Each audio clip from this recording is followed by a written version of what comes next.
अध्याय 2 भाग 1 कच का आगमन और देवयानी का प्रेम। गुरु बृहस्पति के पुत्र कच ने देवताओं का भार अपने कंधों पर उठाया। उसका लक्ष्य स्पष्ट था, संजीवनी विद्या को सीखना और देवताओं को असुरों के आतंक से मुक्त करना। लेकिन यह कोई साधारण कार्य नहीं था। उसे असुरों के गुरु शुक्राचार्य के विश्वास को जीतना था, उनके आश्रम में रहना था और अपने इरादों को पूरी तरह छिपाना था। कच शुक्राचार्य के आश्रम में पहुंचा।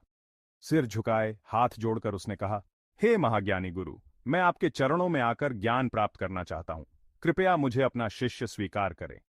शुक्राचार्य, जो हर किसी में शिक्षा का अधिकार देखते थे, कच की बातों से प्रभावित हुए। उन्होंने कहा, यदि तुम सच्चे हृदय से ज्ञान की चाह रखते हो तो मैं तुम्हें अपना शिष्य स्वीकार करता हूं। कच ने तुरंत आश्रम के कामों में खुद को झोंक दिया। वह दिन रात सेवा करता, पशुओं की देखभाल करता, यज्ञ की सामग्री जुटाता और गुरु की हर आज्ञा का पालन करता। उसकी मेहनत और लगन ने धीरे धीरे शुक्राचार्य का विश्वास जीत लिया। आश्रम में रहते हुए कच की मुलाकात शुक्राचार्य की बेटी देवयानी से हुई। देवयानी, जो अकेली रहती थी, कच की सादगी और समर्पण से प्रभावित हुई।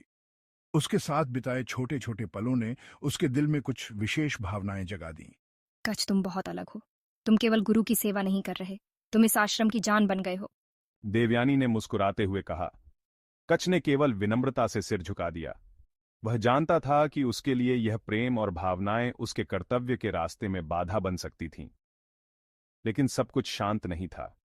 असुर, जो शुक्राचार्य के आसपास हमेशा सतर्क रहते थे, कच पर निगाह रखने लगे। यह साधारण शिष्य नहीं लगता।